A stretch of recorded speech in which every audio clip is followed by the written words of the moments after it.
afternoon. There's seating up front, so please come in and join us.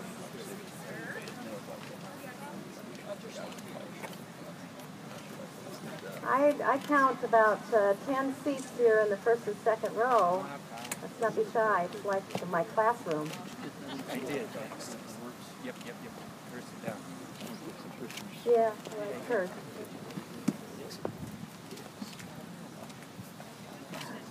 Great.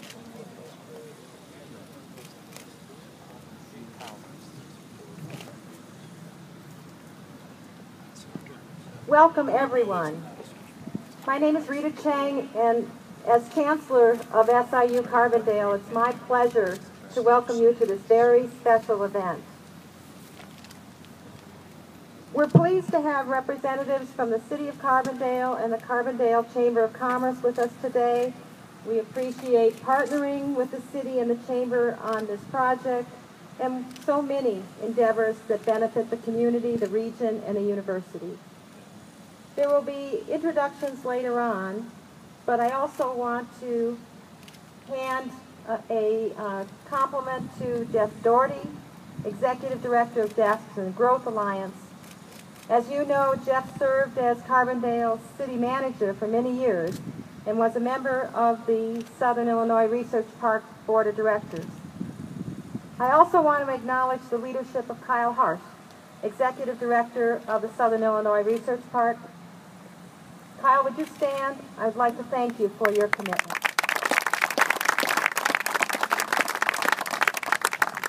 Today we are celebrating important partnerships that are contributing to the continued growth of the university's research, innovation, and business initiatives. The expansion of the research park, combined with increased emphasis that we are placing on the university's overall research enterprise, will have an even more significant impact on the region's economy in the years ahead. We look forward to even greater commercialization of research as our faculty and staff researchers take advantage of the wonderful opportunities for growth in this park. Thanks to the hard work and commitment of Congressman Jerry Costello, we will officially open the new roadway connecting the research park to the main campus.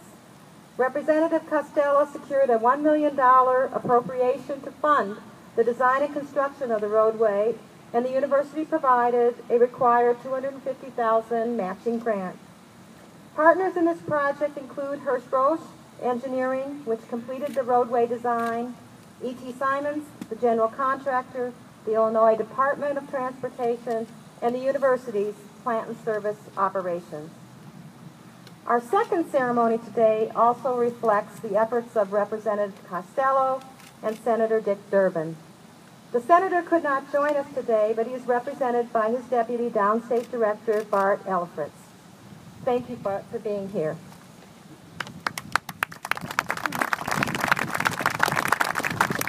Representative Costello and Senator Durbin were instrumental in securing $475,000 U.S.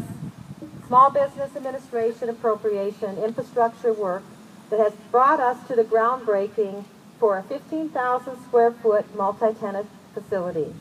We expect the building to be completed next summer. Partners in this project include, I'm going to say this wrong, Esaraton and Eaton, which provided engineering and design, general contractor J.L. Robinson, HBA Development, and of course, our plant and service operations. I would now like to introduce the chairman of the Research Parks Board, Curtis Baird.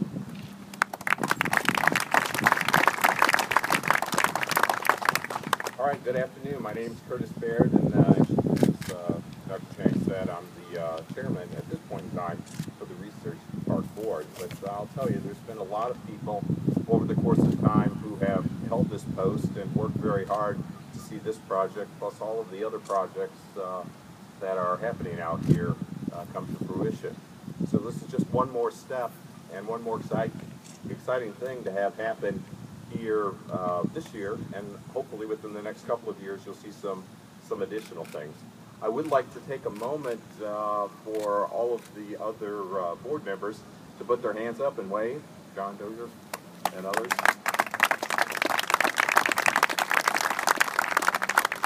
And again, I'd like to thank everybody for attending and participating in this event today. Thank you.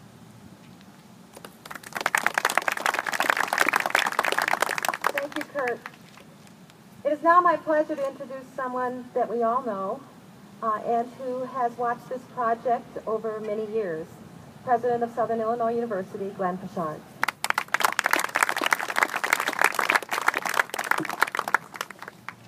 Thank you very much, Chancellor Chang. I'd like to thank you especially, and Dr. Stuckey. Where is Dr. Stuckey? Where is he? Raise your hand, Dwayne. Oh, there we go. Okay.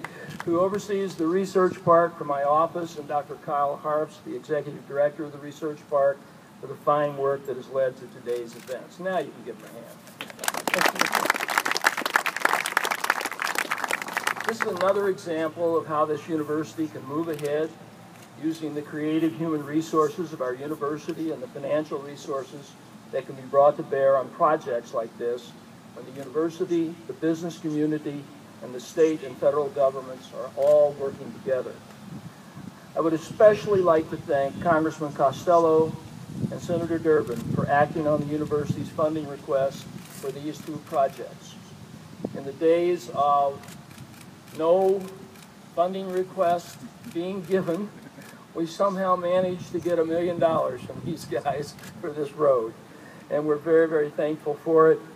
Jerry, thank you for everything you've done. And Bart, you've already been introduced, but you're our guest here today, and please thank Senator Durbin for his work on this also. I would also like to recognize a state legislator who has taken the time to join us here today. Senator Gary Forby, a longtime supporter of the university and strong supporter of the state's capital program, which is funding the new SIUC Transportation and Education Center and the Monetary Award Program, one of the largest state-run financial aid programs in the nation, which benefits almost 5,000 students attending SIUC. Gary, thank you for your support of this university. We appreciate it. I would be remiss, and I know he's supposed to be here, but I don't see him right now. I hope he is. If I did not mention former Senator Larry Willard, who has headed up the Governor's Economic Development Office for some years in Southern Illinois, and who has played major roles in helping us gain funding for the Morris Library expansion and the new Transportation Education Center. Larry, are you here? He's back there. Larry, thank you very much for your effort. Government investments in infrastructure and basic research activities represent two vitally important ways in which to spur economic growth.